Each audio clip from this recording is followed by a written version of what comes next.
Chapter 23. Goodbye to the Beautiful Mountain. Grandmama wrote the day before her arrival to let the children know that they might expect her without fail. Peter brought up the letter early the following morning.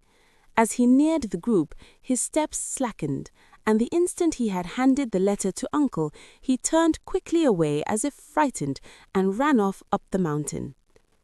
"Grandfather," said Heidi, who had been watching him with astonished eyes, "why does Peter always behave now like the Great Turk when he thinks somebody is after him with a stick?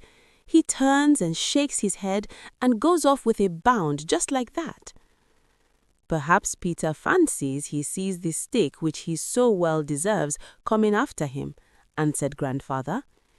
Heidi set about tidying the hut, as Grandmama must find everything clean and in good order when she arrived.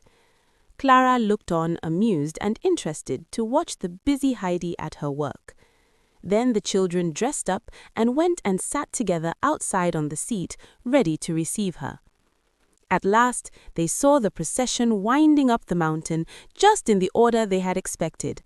First there was the guide, then the white horse with Grandmama mounted upon it, and last of all the porter with a heavy bundle on his back, for Grandmama would not think of going up the mountain without a full supply of wraps and rugs. Nearer and nearer wound the procession.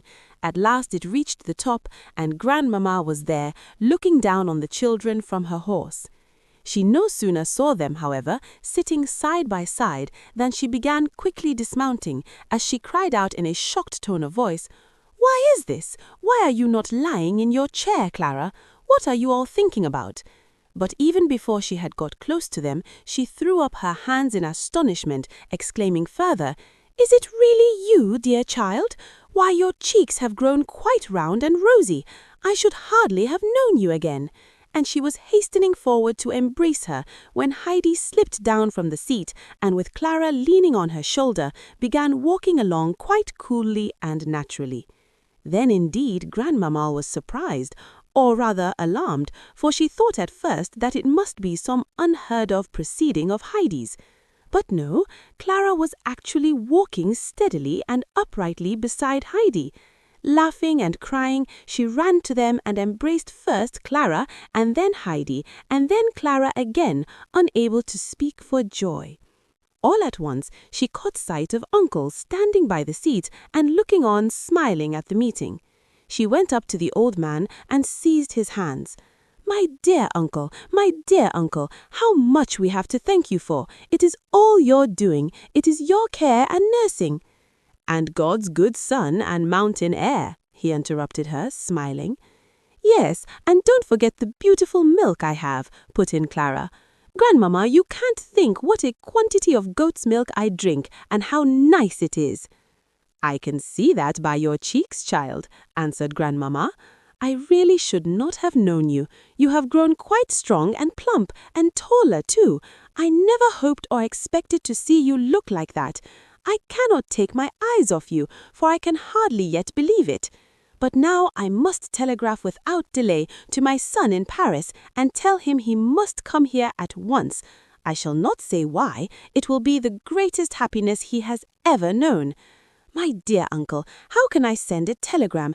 Have you dismissed the men yet?" "They have gone, but if you are in a hurry, I will get Peter, and he can take it for you." Grandmama thanked him, for she was anxious that the good news should not be kept from her son a day longer than was possible. So Uncle went aside a little way and blew such a resounding whistle through his fingers that he awoke a responsive echo among the rocks far overhead. He did not have to wait many minutes before Peter came running down in answer, for he knew the sound of Uncle's whistle. Peter looked as white as a ghost, for he thought Uncle was sending him up to give him up.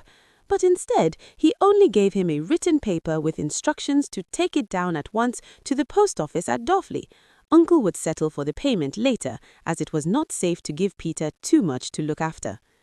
Peter went off with the paper in his hand, feeling some relief of mind for the present, for as Uncle had not whistled for him to give him up, it was evident that no policeman had arrived yet.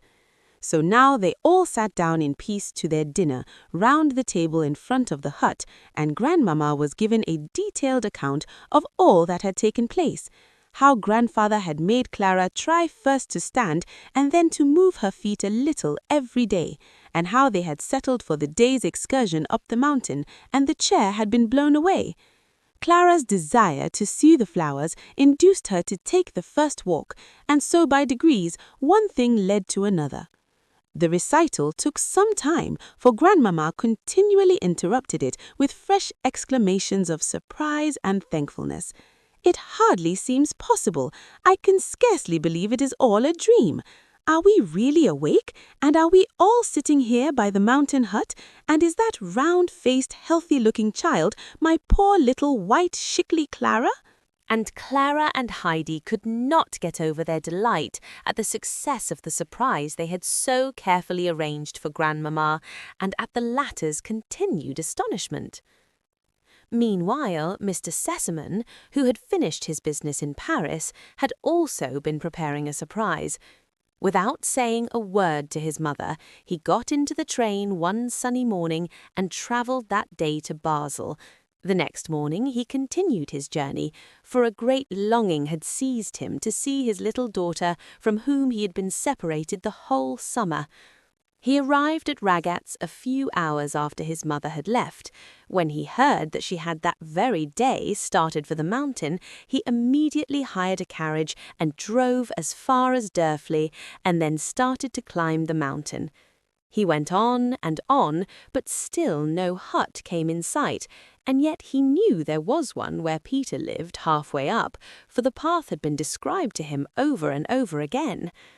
He began to wonder if he was on the right path, and whether the hut lay perhaps on the other side of the mountain.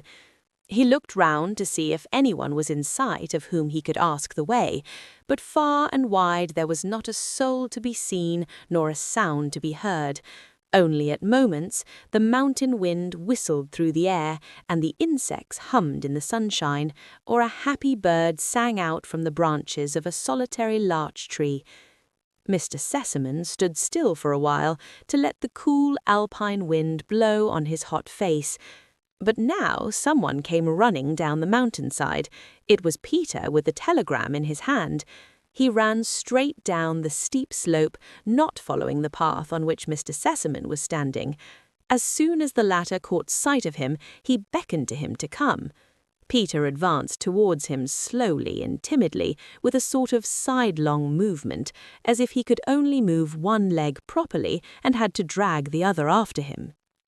"Hurry up, lad," he called, and when Peter was near enough, "Tell me," he said, "is this the way to the hut where the old man and the child Heidi live, and where the visitors from Frankfurt are staying?"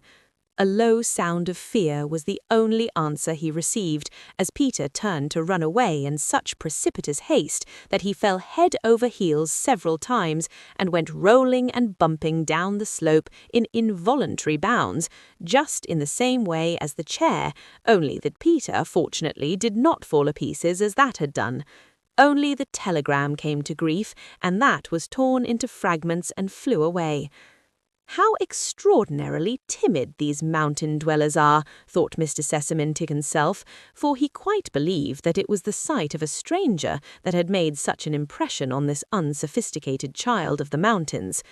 After watching Peter's violent descent towards the valley for a few minutes, he continued his journey. Peter, meanwhile, with all his efforts, could not stop himself, but went rolling on and still tumbling head over heels at intervals in a most remarkable manner. But this was not the most terrible part of his sufferings at the moment, for far worse was the fear and horror that possessed him, feeling sure, as he did now, that the policeman had really come over for him from Frankfurt. He had no doubt at all that the stranger who had asked him the way was the very man himself. Just as he had rolled to the edge of the last high slope above Dörfli, he was caught in a bush and at last able to keep himself from falling any further. He lay still for a second or two to recover himself and to think over matters. "Well done! Another of you come bumping along like this, and which of you tomorrow is the wind going to rolling down like a badly sewn sack of potatoes?" It was the baker who was standing there laughing. He had been strolling out to refresh himself after his hot day's work and watched with amusement as he saw Peter come rolling over and over in much the same way as the chair. Peter was on his feet in a moment. He had received a fresh shock. Without once looking behind him, he began hurrying up the slope again. He would have liked best to go home and creep into bed so as to hide himself, for he felt safest there. But he had left the goats up above, and Uncle had given him strict injunctions to make haste back so that they might not be left too long alone. And he stood more in awe of Uncle than anyone, and would not have dared to disobey him on any account. There was no help of it. He had to go back, and Peter went on groaning and limping. He could run no more, for the anguish of mind he had gone through and the bumping and shaking he had received were beginning to tell upon him. And so, with lagging steps and groans, he slowly made his way up the mountain.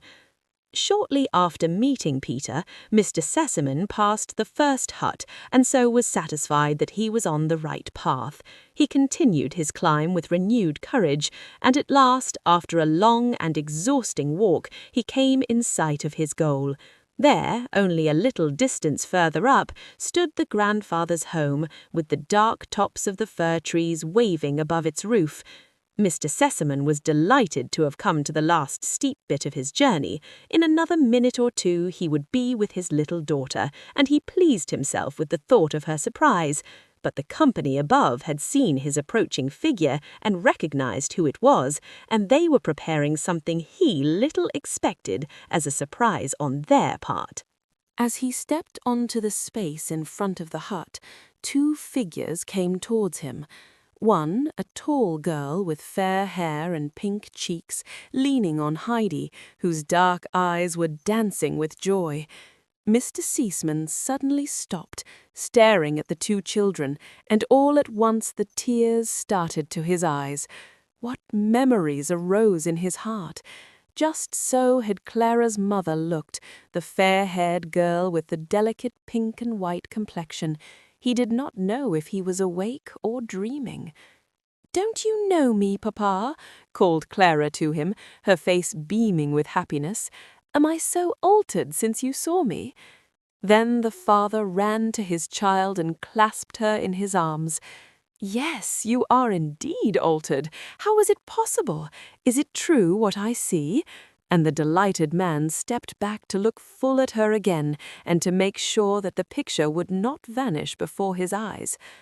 "Are you my little Clara, really my little Clara?" he kept on saying. Then he clasped her in his arms again and again put her away from him that he might look and make sure it was she who stood before him. Then Grandmamma came up, anxious for a sight of her son's happy face. "Well, what do you say now, dear son?" she exclaimed. "You have given us a pleasant surprise, but it is nothing in comparison to what we have prepared for you, you must confess." And she gave her son an affectionate kiss as she spoke. "But now," she went on, "you must come and pay your respects to Uncle, who is our chief benefactor." "Yes, indeed, and our little Heidi, too," said Mr. Sesamon, shaking Heidi by the hand. "Well, are you quite well and happy in your mountain home? But I need not ask. No alpine rose could look more blooming. I am glad, child. It is a pleasure to me to see you so." And Heidi looked up with equal pleasure into his kind face. How good he had always been to her, and that he should find such happiness awaiting him up here on the mountain made her heart beat with gladness. Grandmamma introduced him to Uncle, and while the two men were shaking hands and Mr. Sesamon was expressing his heartfelt thanks and boundless astonishment to the old man, Grandmamma wandered round to the back to see the old fir trees again.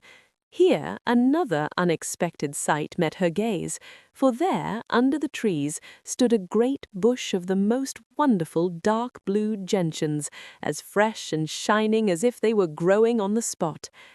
"How exquisite! What a lovely sight!" she exclaimed. Heidi, dearest child, come here. Is it you who have prepared this pleasure for me? It is perfectly wonderful." The children ran up. "No, no, I did not put them there," said Heidi, "but I know who did." "They grow just like that on the mountain, Grandmama, only if anything they look more beautiful still," Clara put in. But guess who brought those down today?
No, no, dear uncle, we will not punish the poor boy any further.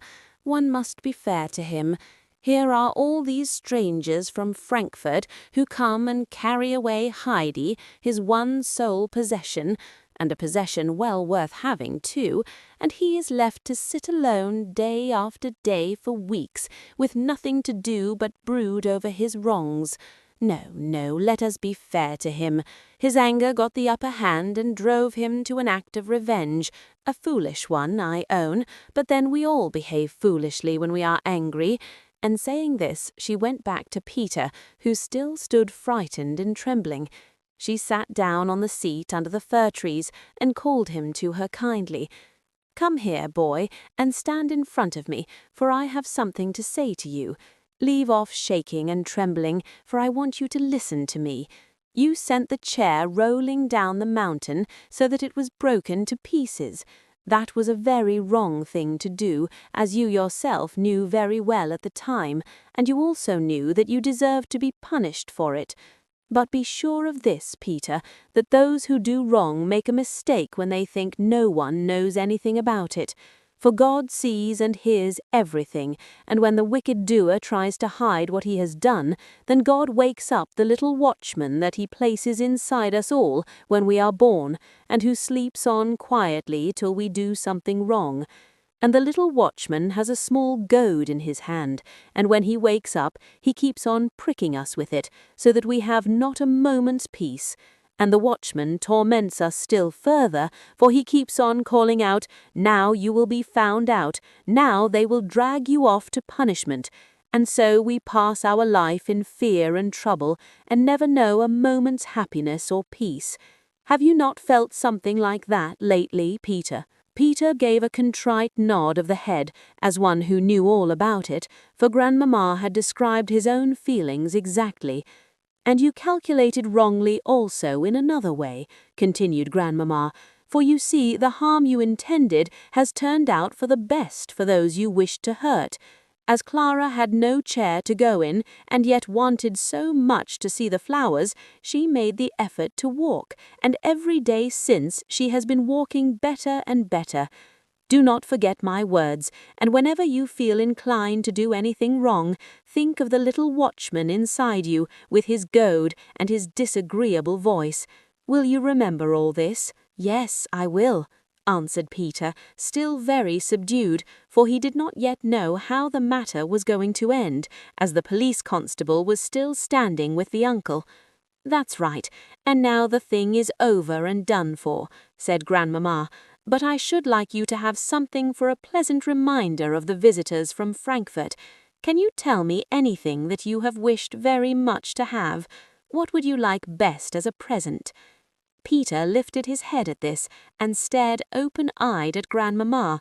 Up to the last minute he had been expecting something dreadful to happen, and now he might have anything that he wanted. His mind seemed all of a whirl. "I mean what I say," went on Grandmamma. "You shall choose what you would like to have as a remembrance from the Frankfurt visitors, and a token that they will not think any more of the wrong thing you did. Now, do you understand me, boy?" The fact began at last to dawn upon Peter's mind that he had no further punishment to fear, and that the kind lady sitting in front of him had delivered him from the police constable. He suddenly felt as if the weight of a mountain had fallen off him. He had also by this time awakened to the further conviction that it was better to make a full confession at once of anything he had done wrong or had left undone, and so he said, "And I lost the paper too." Grandmamma had to consider a moment what he meant, but soon recalled his connection with her telegram, and answered kindly, "You are a good boy to tell me. Never conceal anything you have done wrong, and then all will come right again. And now what would you like me to give you?" Peter grew almost giddy with the thought that he could have anything in the world that he wished for. He had a vision of the yearly fair in Mayenfeld, with the glittering booths and all the lovely things that he had stood gazing at for hours without a hope of ever possessing one of them. For Peter's purse never held more than 5 cents, and all these fascinating objects cost double that amount. There were the pretty little red whistles that he could use to call his goats, and the splendid knives with rounded handles known as toad strikers, with which one could do such fine whittling. Peter remained pondering. He was trying to think which of these 2 desirable objects he should best like to have, and then a bright thought occurred to him. Then he could think over the matter between now and next year's fair. "A dime," answered Peter, who was no longer in doubt. Grandmamma could not help laughing. "That is not an extravagant request. Come here, then," and she pulled out her purse and put 4 bright silver dollars in his hand, and then laid some dimes on top of them. "We will settle our accounts at once, and I will explain them to you. I have given you as many dimes as there are weeks in the year, and so every Sunday throughout the year you can take out a dime to spend." "As long as I live," said Peter quite innocently. Grandmamma laughed more still, and the men hearing her paused to listen to what was going on. "Yes, boy, you shall have it all your life. I will put it down in my will. Do you hear, my son? And you are to put it down in yours as well. A dime a week to Peter as long as he lives." Mr. Seaman nodded his assent and joined in the laughter. Peter looked again at the present in his hand to make sure he wasn't dreaming, and then said, "Thank God." and he went off running and leaping with more even than his usual agility, and this time managed to keep his feet, for it was not fear, but joy such as he had never known in his life that now sent him flying up the mountain. All trouble and trembling had disappeared, and he was to have a dime a week for life. Later, after dinner, when the party was sitting together chatting, Clara drew her father a little aside and said with an eagerness that had been unknown to the little tired invalid, "Oh, Papa, if you only knew all that Grandfather has done for me from day to day. I cannot reckon his kindnesses, but I shall never forget them as long as I live. And I keep on thinking what I could do for him, or what present I could make him that would give him half as much pleasure as he has given me." "That is just what I wish most myself, Clara," replied her father, whose face grew happier each time he looked at his little daughter. "I have been also thinking how we can best show our gratitude to our good benefactor." Mr. Sesamon went over to Uncle and, taking him by the hand, said, "Dear friend, you will believe me when I tell you that I have known no real happiness for years past.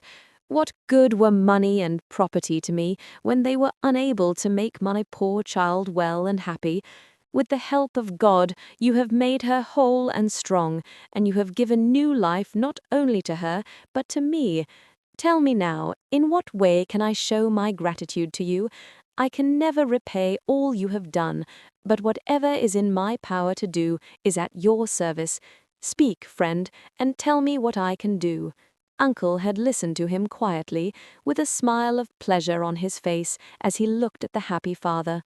"Mr. Sesamon," he replied in his dignified way, "I too have my share in the joy of your daughter's recovery, and my trouble is well repaid by it.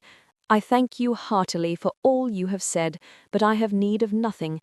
I have enough for myself and the child as long as I live. Of course, I am growing old, and shall not be here much longer. I have nothing to leave the child when I die. If you could promise me that Heidi will never have to earn her living among strangers, then you would richly reward me for all I have done for your child." "There could never be any question of such a thing as that, my dear friend," said Mr. Sesamon quickly. "I look upon the child as my own. Ask my mother, my daughter, you may be sure that they will never allow the child to be left in any one else's care. But if it will make you happier, I give you here my hand upon it. I promise you, Heidi shall never have to go and earn her living among strangers. I will make provision against this both during my life and after. But now I have something else to say. Independent of her circumstances, the child is totally unfitted to live a life away from home. We found that out when she was with us. But she has made friends, and among them I know one who is at this moment in Frankfurt. He is winding up his affairs there, that he may be free to go where he likes and take his rest. I am speaking of my friend the doctor, who came over here in the autumn, and who, having well considered your advice, intends to settle in this neighborhood, for he has never felt so well and happy anywhere else in the company of you and Heidi. So you see, the child will henceforth have two protectors near her, and may they both live long to share the task." "God grant indeed it may be so," added Grandmamma, shaking Uncle's hand warmly as she spoke, to show how sincerely she echoed his son's wish. Then, putting her arm around Heidi, who was standing near, she drew the child to her. "And I have a question to ask you too, dear Heidi. Tell me if there is anything you particularly wish for." "Yes, there is," answered Heidi promptly, looking up delightedly at Grandmamma. "Then tell me at once, dear, what it is." "I want to have the bed I slept in at Frankfurt, with the high pillows and thick coverlid, and then Grandmother will not have to lie with her head downhill and hardly able to breathe, and she will be warm enough under the coverlid to not have to wear her shawl in bed to prevent her from freezing to death." In her eagerness to obtain what she had set her heart upon, Heidi hardly gave herself time to get out all she had to say, and did not pause for breath till she reached the end of her sentence. "Dearest child," answered Grandmamma, moved by Heidi's speech, "you are right to remind me. In the midst of our own happiness, we forget too often that which we ought to remember before all things. When God has shown us some special mercy, we should think at once of those who are denied so many things. I will telegraph to Frankfurt at once. Miss Rottermeier shall pack up the bed this very day, and it will be here in 2 days' time. God willing, grandmother shall soon be sleeping comfortably upon it. Heidi skipped round grandmamma in her glee, and then, stopping all of a sudden, said quickly, "I must haste down and tell her." "No, no, Heidi, what can you be thinking of?" said her grandfather reprovingly. "You can't be running backwards and forwards like that when you have visitors." But grandmamma interfered for Heidi's behalf. "The child is not so far wrong, uncle," she said, "and poor grandmother has too long been deprived of Heidi for our sakes. Let us all go down to her together. I believe my horse is waiting for me, and I can ride down from there, and as soon as I get to Durfley the message shall be sent off. What do you think of my plan, son?" Mr. Sesamon had not yet had time to speak of his travelling plans, so he begged his mother to wait a few moments that he might tell her what he proposed. Mr. Sesamon had been arranging that he and his mother should make a little tour in Switzerland, first ascertaining if Clara was in a fit state to go some part of the way with them. But now he would have the full enjoyment of his daughter's company, and that being so, he did not want to miss any of these beautiful days of later summer, but to start at once on the journey that he now looked forward to with such additional pleasure. And so he proposed that they should spend the night in Durfley, and that next day he should come and get Clara. Then they would all three go down to Regatz and make that their starting point. Clara was rather upset at first at the thought of saying goodbye like this to the mountain. She could not help being pleased, however, at the prospect of another journey, and no time was allowed her to give way to lamentation. Grandmamma had already taken Heidi by the hand, preparatory to leading the way, when she suddenly turned. "But what is to become of Clara?" she asked, remembering all at once that the child could not yet take so long a walk. She gave a nod of satisfaction as she saw that Uncle had already taken Clara up in his arms and was following her with sturdy strides. Mr. Sesamon brought up the rear, and so they all started down the mountain. Heidi kept jumping for joy as she and Mrs. Sesamon walked along side by side, and Grandmamma asked all about Peter's grandmother, how she lived and what she did, especially in the winter when it was so cold. And Heidi gave her a minute account of everything, for she knew all that went on at grandmother's, and told her how the old woman sat crouching in her corner and trembling with cold. She was able also to give her exact particulars of what grandmother had and had not to eat. Grandmamma listened with interest and sympathy until they came to grandmother's. Brigitte was just hanging out Peter's second shirt in the sun so that he might have it ready to put on when he had worn the other long enough.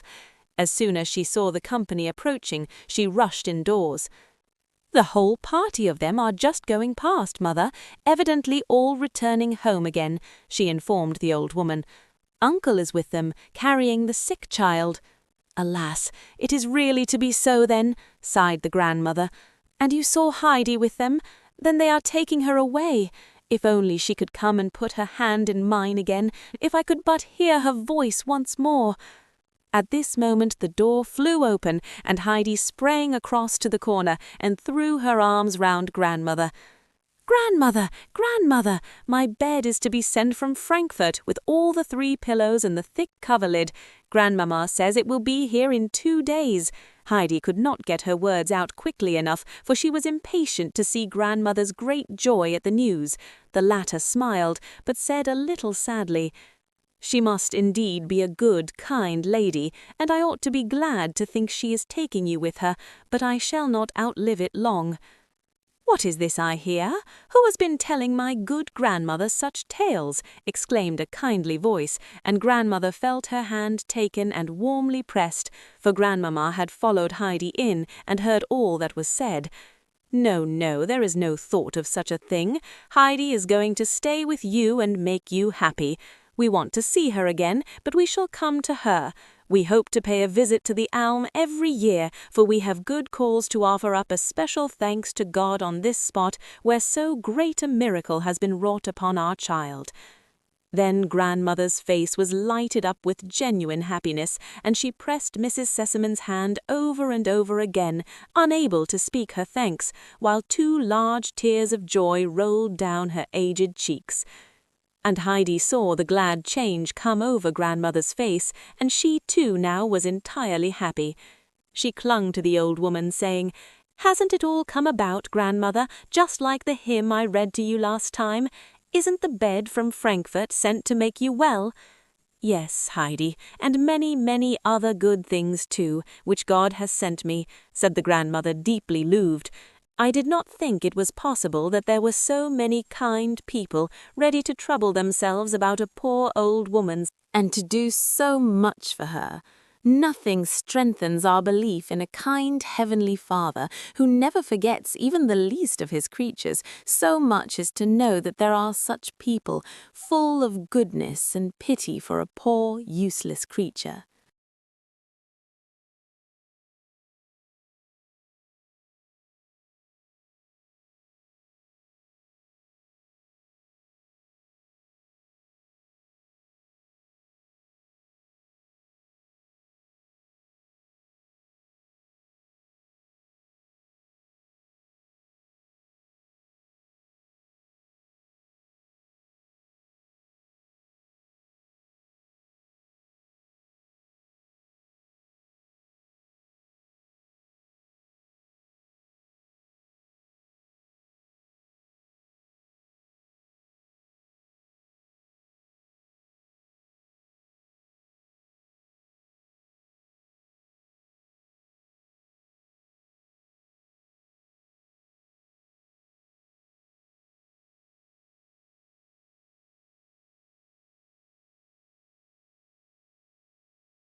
"Be sure you say goodbye for me to Peter and the goats, and especially to little Swan. I wish I could give little Swan a present, for she has helped so much to make me strong." "Well, you can if you like," replied Heidi. "Send her a little salt. You know how she likes to lick some out of grandfather's hand when she comes home at night." Clara was delighted at this idea. "Oh, then I shall send 100 pounds of salt from Frankfurt, for I want her to have something as a remembrance of me." Mr. Seasman now beckoned to the children as it was time to be off. Grandmamma's white horse had been brought up for Clara, as she was no longer obliged to be carried in a chair. Heidi ran to the far edge of the slope and continued to wave her hand to Clara until the last glimpse of horse and rider had disappeared. And now the bed has arrived, and grandmother is sleeping so soundly all night that she is sure to grow stronger. Grandmamma Seasman, moreover, has not forgotten how cold the winter is on the mountain. She has sent a large parcel of warm clothing of every description, so that the blind grandmother can wrap herself round and round, and will certainly not tremble with cold now as she sits in her corner. There is a great deal of building going on at Dorfli. The doctor has arrived, and for the present is occupying his old quarters. His friends have advised him to buy the old house that Uncle and Heidi live in during the winter. The doctor is having this part of the old house rebuilt for himself, the other part being repaired for Uncle and Heidi, for the doctor is aware that Uncle is a man of independent spirit, who likes to have a house to himself.